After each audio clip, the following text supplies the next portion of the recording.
Não fugindo do assunto, irmãos, para nós concluirmos esse último dia, esse último evento, nós vamos falar dos jovens novamente. Um assunto que a gente tem que trabalhar e a gente tem que trabalhar no comparativo com o atrativo que o mundo muitas vezes ele oferece para tirar não só o jovem, digamos, mas a igreja dos trilhos do Senhor. O diabo ele tem colocado vários atrativos, várias regalias para que as igrejas elas se desviem do caminho do Senhor. E o desvio ele nunca é de forma abrupta. O desvio ele vai aos passos muito lentos.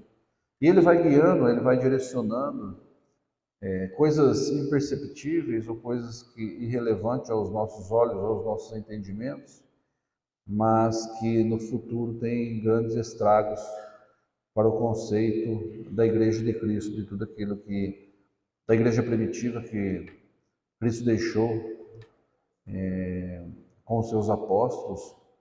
E a gente vê que o mundo ele trabalha dessa maneira. E o último obstáculo que hoje o mundo tem para destruir os caminhos do Senhor é a igreja.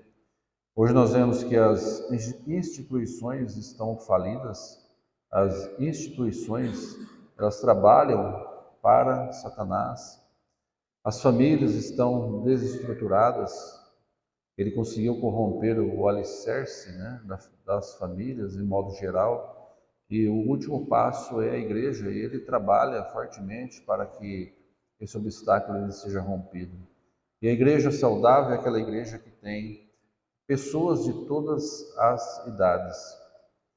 A sabedoria e o conselho dos mais velhos aos mais jovens que têm a força e têm o vigor. Não fazermos como Roboão, filho do Salomão, que ele não ouviu o conselho dos mais idosos, ele foi ouvir o conselho dos jovens. Nos propósitos de Deus, assim concretizado a divisão de uma nação.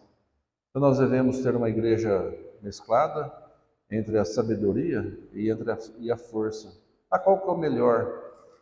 Nem o idoso, nem os jovens, mas todos são essenciais para que a igreja ela trabalhe de forma perfeita, trabalhe na sua renovação de época em época.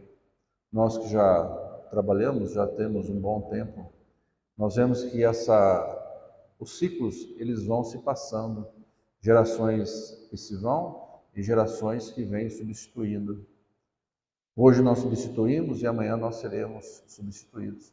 Mas a doutrina, o ensino, a palavra do Senhor, ela tem que ser a mesma, independente do que a sociedade pensa, independente do que a sociedade dita, independente do que a moda regra, mas o Evangelho do Senhor é o mesmo de ontem, hoje e eternamente. Vermos o que o mundo faz à luz da Bíblia. O mundo está com as inovações. Vamos procurar na palavra, vamos procurar no que está escrito para que façamos esse comparativo. Isso é aceitável ou não? As inovações das mais diversas, as inovações vêm com vários nomes, com várias roupagens, com vários títulos, mas devemos ter a sabedoria de fazer o comparativo na palavra do Senhor. Vamos lá em 1 João, um capítulo chave, depois nós vamos para o livro de Marcos, mas primeiramente vamos lá no livro de 1 João, capítulo 2, verso 14. 1 João, capítulo 2 e verso 14, lá no finalzinho da Bíblia, um dos últimos livros.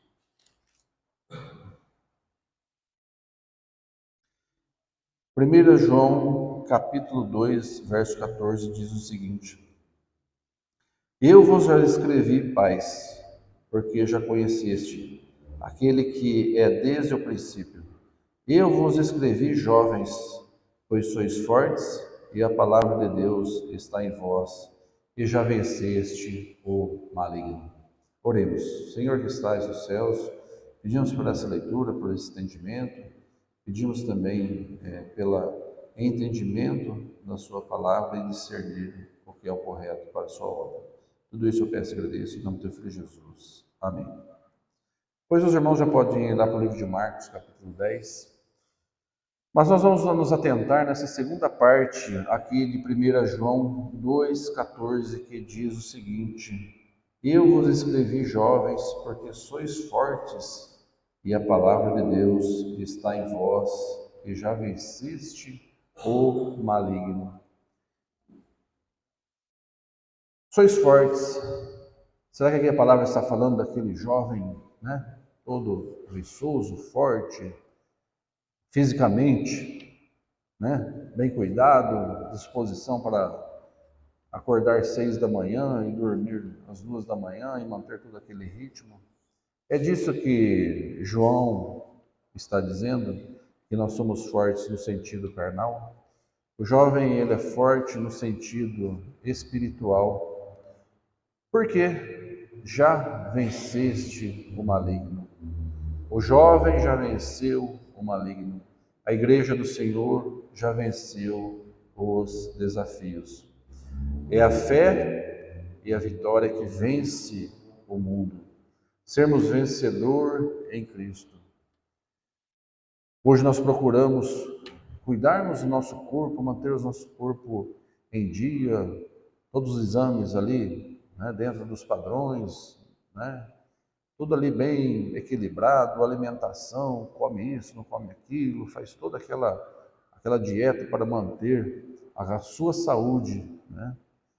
Não que isso seja ruim, deve ser praticado nesse sentido.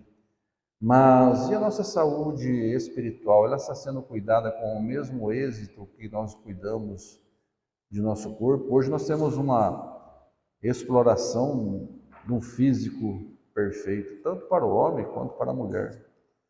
Mas a igreja está cuidando também da sua saúde espiritual com o mesmo ímpeto, com a mesma disposição e com a mesma vontade?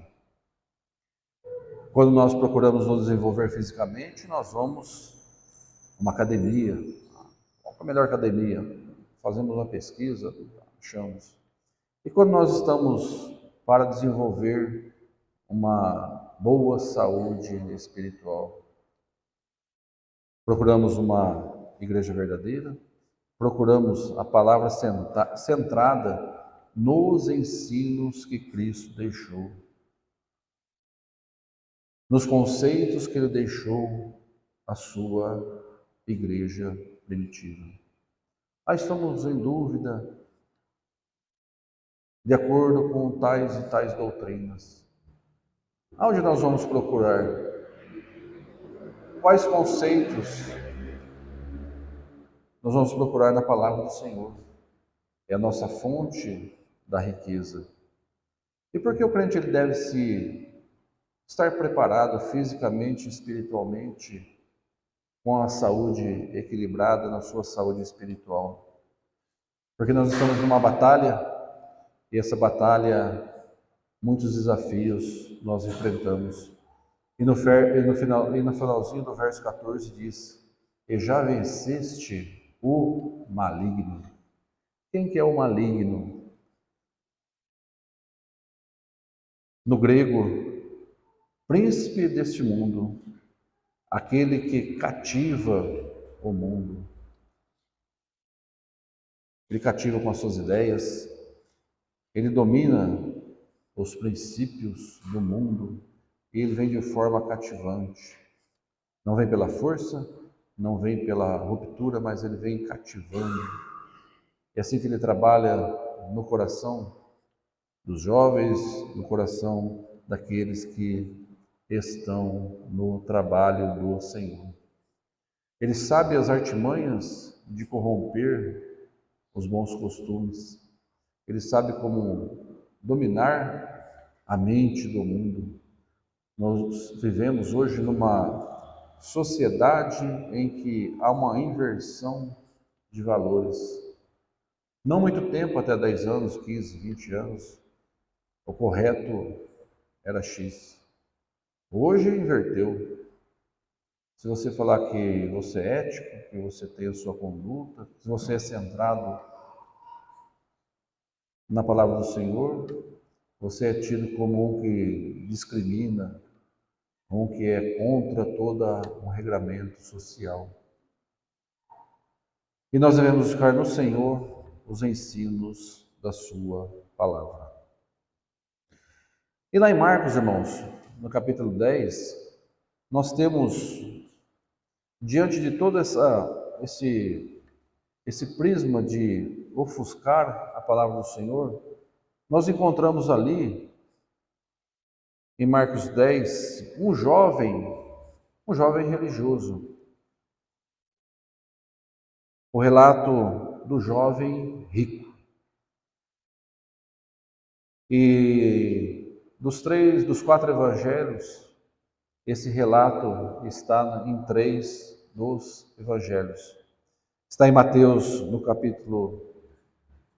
em Marcos capítulo 10, a qual nós vamos ler, do 17 ao 22, o versículo do capítulo 10. Ele também está lá em Mateus, no capítulo 19, e também lá em Lucas, no capítulo 18. Mas nós vamos atentar a nossa leitura aqui em Marcos, capítulo 10, verso 17. Assim lendo: E, pondo-se a caminho, correu para ele um homem, o qual se ajoelhou diante dele e lhe perguntou: Bom mestre, que farei para herdar a vida eterna? E Jesus disse-lhe: Por que me chamas bom? Não há bom senão um só, que é Deus. E tu sabes os mandamentos: não adulterarás, não matarás, não furtarás, não dirás falso testemunho, não defraudarás alguém, honra teu pai e tua mãe. Ele, porém, respondendo, lhe disse: Mestre, tudo isso guardei desde a minha mocidade. E Jesus, olhando para ele, o amou e disse-lhe: Falta-te uma coisa, vai, vende tudo o que tens e dá-lhe aos pobres, e terá um tesouro nos céus. E vendo, toma a cruz e segue-me. Mas ele, pesaroso desta palavra, retirou-se triste, porque possuía muitas propriedades. Aqui está um relato de um jovem relatando o seu encontro ali com Jesus. E na juventude, irmãos, nós temos algo de interessante que e muitas vezes nos passa despercebido em nossa vida. Uma oportunidade, um encontro, um fato, uma decisão que pode mudar a nossa vida. Um gesto que pode mudar o rumo de nossa vida. Uma decisão, uma amizade, um emprego, uma faculdade que eu estou fazendo, ou um relacionamento. São decisões, e muitas vezes, decisões rápidas, e tomamos aquele caminho através daquela decisão, em que muitas vezes não há um retorno. Ou se tiver um retorno, é algo que nos causa muitos traumas. E decisões que nós tomamos em uma fase da vida onde temos pouca experiência, onde tudo é muito rápido, são flashes, coisas rápidas que vão se passando, e nesses momentos nós vamos tomando decisões, e muitas das decisões em que o retorno fica muito difícil. O caminho que nós tomamos vai nos causar consequências, seja boa ou seja ruim, para a nossa vida. Esses 3 versos, tanto no livro de Mateus, Marcos e Lucas, desse jovem, só fala desse encontro com Jesus. Nós não temos mais informações desse jovem, qual o destino que este jovem tomou em sua vida. Mas ele apenas cita que ele ouviu e virou as costas. Foi um gesto que ele fez. Não fala se no futuro ele aceitou a Cristo, não fala se no futuro ele não aceitou, ele continua a sua vida como ele já mantinha.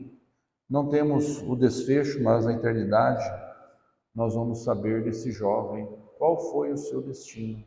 Mas relata do encontro, de uma conversa, de um jovem que foi com toda a disposição ali para conversar com Cristo, e um jovem que estava com um princípio, com uma boa pergunta inteligente ali para Cristo. Mas quando Cristo respondeu ali a sua pergunta, ele virou-se e foi, e não temos mais informações desse jovem, deste homem, como diz aqui em Marcos, e um príncipe relatado no livro de Lucas. Mas era um jovem de um seleto grupo, na tenra idade, na pouca idade, não fala dos seus pais, não fala da sua conduta, mas era um jovem que ele buscava a religiosidade. Era daqueles jovens que buscavam a Cristo, tanto é que ele foi a Cristo. E ele se ajoelhou, aqui no verso 17, ele se ajoelhou diante de Cristo e indagou como mestre. Então aquele jovem ele tinha conhecimento, ele no texto diz que ele era um jovem religioso, ele tinha conceitos, tinha a sua intelectualidade, era um jovem refinado, era um jovem rico. E riqueza na época de Cristo, não que hoje seja diferente, mas tinha um certo favorecimento. Era sinal que Deus estava abençoando aquela pessoa, diferentemente daqueles que não tinha tantas as posses. E aquele jovem, ele foi até Cristo e ajoelhou.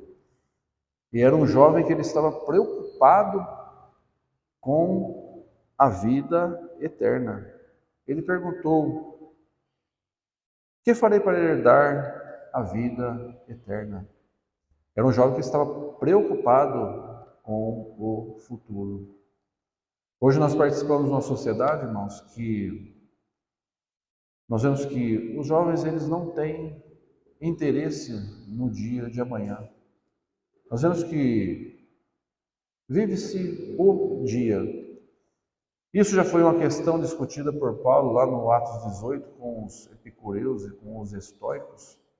E vive-se o dia. Amanhã não sabemos o que irá acontecer. É o carpe diem, né? Vamos viver hoje intensamente, porque amanhã morreremos. Então vive-se a cada dia. E hoje nós temos uma sociedade que vive-se o dia. Não se preocupam com amanhã materialmente, não tem aquele interesse em buscar algo mais. Não tem interesse pelas coisas materiais. Nós vemos uma sociedade que está estagnada, não tem esse interesse na busca. Nós temos que ter nosso desejo profissionalmente, tanto no estudo, temos que buscar, isso é bíblico, não desenfreadamente, mas nós devemos ter esse interesse. Mas é algo que Satanás trabalha até nesse sentido, parece, não tem nada a ver, né?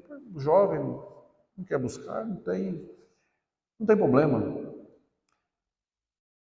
Mas imaginamos, irmãos, que se nós não temos o interesse de buscarmos algo material que seja palpável, aquilo que nós vemos, o interesse, se nós não temos esse interesse em buscar algo mais em nossa vida, imaginemos na parte espiritual. Se não temos interesse nem no que nós vemos, imagina aquilo que nós não vemos. Para que eu vou buscar a Cristo, né? E esse é um conceito que a sociedade hoje não se preocupa com o futuro, nem material e muito menos espiritual. Isso já é uma tática satânica de estagnar, para que não se busque o que é o eterno, o que vem de Deus. Mas aquele jovem tinha esse interesse, ele tinha um entendimento, ele queria saber sobre a vida eterna. Uma pergunta inteligente, uma pergunta de conceito, uma pergunta que despertou aquele jovem, tinha um certo grau de conhecimento para ele fazer um questionamento com relação à vida eterna. Mestre, que farei para herdar a vida eterna? Ele foi atrás de Cristo. E mestre era um título dado apenas àqueles homens que tinham um alto e elevado conhecimento da palavra. Não era qualquer, né? Não era só fazer um doutorado, um mestrado para ter esse título. Eram pessoas conhecidas pelo meio em que viviam, que tinham conhecimento. E aquele jovem conhecia a Cristo, perguntou a pessoa certa, e a pergunta certa àquela pessoa, que era Cristo: o que há para eu herdar a vida eterna? Daquele jovem admirável, daquele jovem que já tinha tudo, de um jovem rico, não precisava de mais nada, mas ele estava interessado em algo mais. Tinha todas as regalias, mas ele estava preocupado com o que viria na eternidade. Uma pergunta bem elaborada. E Jesus responde no verso 19 àquele jovem: Tu sabes os mandamentos: não adulterarás, não matarás, não furtarás, não dirás falso testemunho, não defraudarás alguém, honra ao teu pai e à tua mãe. Ele, porém, respondendo, disse-lhe: Mestre, tudo isso guardei desde a minha mocidade. Então era um jovem completo. Ele tinha todo o conhecimento, ele era um religioso, ele praticava as leis, ele sabia do conceito que ele não adulterava, ele não matava, ele não dizia falso testemunho e ele cuidava de seus pais. Tinha toda a conduta religiosa, tinha tudo que era necessário, tudo que a lei da época, tudo que o farisaísmo da época pregava, cumprir a lei. Mesmo cumprindo todas as regras, mesmo sendo um religioso, aquele jovem ainda estava com dúvida com relação à sua vida eterna. Todos nós temos as nossas dúvidas. Nós procuramos os mestres, procuramos a leitura, procuramos entender.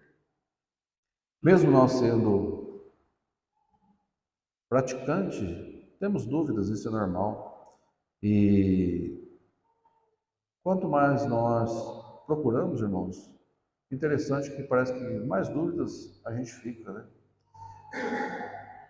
A gente entende o conceito, mas aquele conceito surge mais duas dúvidas. Daquelas duas dúvidas surge mais quatro dúvidas.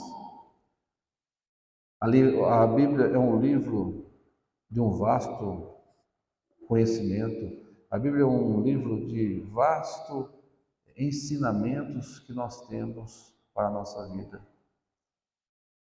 Por mais que nós estudemos, sempre teremos dúvidas.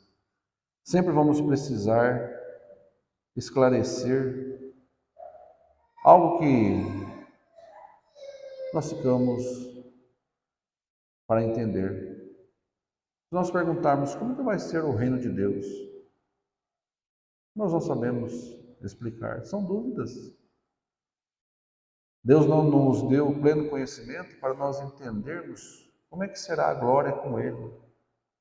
Muitas imaginações, muitos entendimentos, mas sabemos que o resplendor da sua glória será o nosso luminar juntamente com Ele e no louvor com os anjos. Mas os detalhes da sua vinda nós não compreendemos. Mas aquela dúvida daquele jovem era ali para o seu entendimento. E Jesus ali respondeu aquele jovem no verso 21. Ele era um praticante, um jovem favorecido, um jovem rico, tinha todas as qualidades que nós imaginamos para um jovem. Quem não quer um jovem desse em nossa igreja? Um jovem eloquente, um jovem que sabe se expressar, um jovem que tem dúvidas e perguntas de um nível elevado, mesmo com a sua pouca idade, com a sua inexperiência, mas ele já era uma referência. E Jesus ali respondeu no verso 21. E Jesus, olhando para ele, o amou. Jesus ama todos. Jesus tem um amor por todos nós. Deus deu Cristo ao seu Filho por amor a nós. E ele disse: falta-te uma coisa. Vai, vende tudo quanto tens, dá aos pobres, e terá um tesouro no céu, e vem. E toma a tua cruz e segue-me. De tudo que aquele jovem tinha, Cristo falou: te falta uma coisa. Vai e vende tudo. Toma a tua cruz e segue-me. Jesus queria que aquele jovem ficasse pobre? Era isso que Jesus estava dizendo a ele? Quando João, Pedro e Tiago foram chamados para o discipulado, Deus disse: deixem a sua atividade de pesca, que vocês agora vão ser pescadores de homens. Eram, apesar de homens e poucas instruções, mas eram homens que tinham uma empresa aqui de recursos. Mateus era um cobrador de impostos, um alto cargo, bom salário, funcionário do Estado. Deixa e segue-me. Paulo era o fariseu dos fariseus.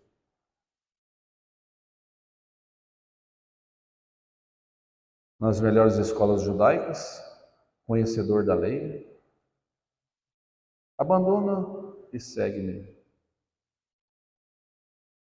Mas não é o fato daquele jovem ser rico, mas aonde o coração nos prende. O que está nos ancorando para seguirmos a Cristo? O que o nosso coração está nos prendendo para que nós não sigamos os seus passos? Ancorado na religiosidade, ancorado no nosso conhecimento, ancorado na lei, ancorado nas coisas que o mundo nos atrai e não seguirmos a Jesus. O que impede de seguirmos a Cristo? O que impede de termos um entendimento pleno do Senhor?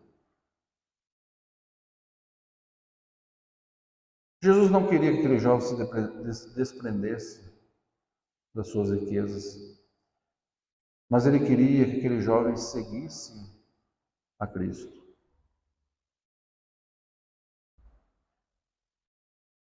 Cristo é o caminho, a verdade e a vida. Ninguém vem ao Pai senão por mim. Aquele jovem teve a oportunidade de conversar com o Mestre, de ter um interrogatório com o Mestre. E o Mestre deu o que aquele jovem precisava. Quantos de nós gostaríamos de ter essa oportunidade com Cristo?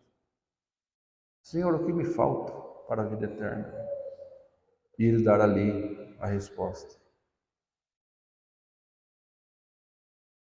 E no 22 disse: mas ele, pesaroso dessa palavra, retirou triste, porque possuía muitas propriedades. Aquele jovem se retirou triste. Tinha muitas propriedades. Como que eu vou abandonar tudo que eu tenho? Eu vou deixar, vou vender, vou doar para seguir a Cristo. Tudo aquilo que estava aprendendo a Ele. Voltando ao livro de Mateus, capítulo 13.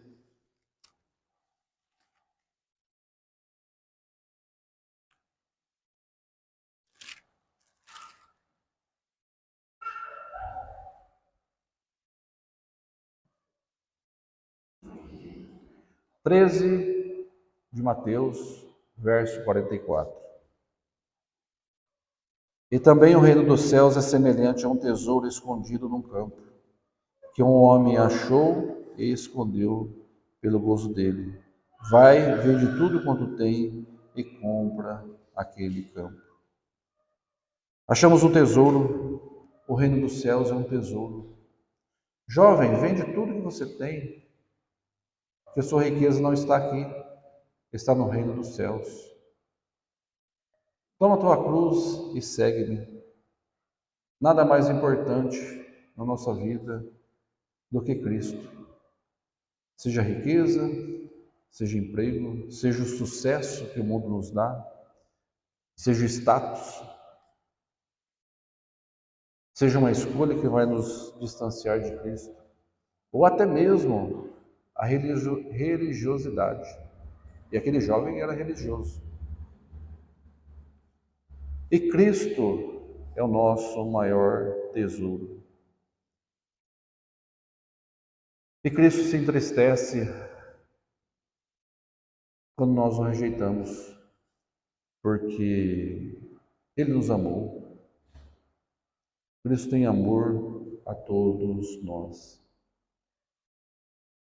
Quão triste será na eternidade daqueles que tiveram a oportunidade e não aceitaram a Cristo. Não sabemos o fim desse jovem, mas quantas oportunidades, quantas opções nós rejeitamos a Cristo. E a nossa riqueza? A nossa riqueza aonde está? Está aqui na terra ou está nos céus, no seu reino?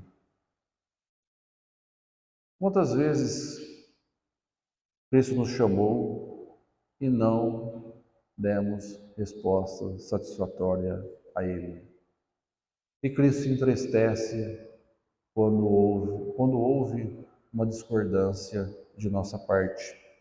No mesmo livro de Mateus, capítulo 23, para encerrar, Jesus, na sua última passada por Jerusalém, quando ele viu toda aquela cidade rebelada, aquela cidade revoltada contra os ensinos do Senhor, que não aceitava os ensinos do Senhor, não muito diferente dos dias de hoje. E Cristo diz o seguinte, lá no verso 37 do capítulo 23 de Mateus: Jerusalém, Jerusalém, que mata os profetas e apedreja os que te são enviados. Quantas vezes quis eu ajuntar os teus filhos, como galinha ajunta os seus pintos debaixo das asas, e tu não quiseste. Não teremos desculpa na vinda do Senhor, no dia do juízo, para uma resposta negativa ao Senhor. Ele se entristece quando não aceitamos a sua palavra, quando rejeitamos os seus ensinos, quando valorizamos mais as riquezas materiais do que o reino que Ele preparou para nós, que não podemos imaginar como é, de tão glorioso que é no viver com o Cristo. Amém? Deus abençoe a sua palavra no entendimento, na compreensão. Vamos ficar em pé. Vamos ter uma oração. Se ainda alguém não fez a sua profissão de fé, aproveite esse momento, enquanto fazemos essa oração. Venha até a frente. Pedir para o irmão Luquiari nos fazer essa oração, irmão.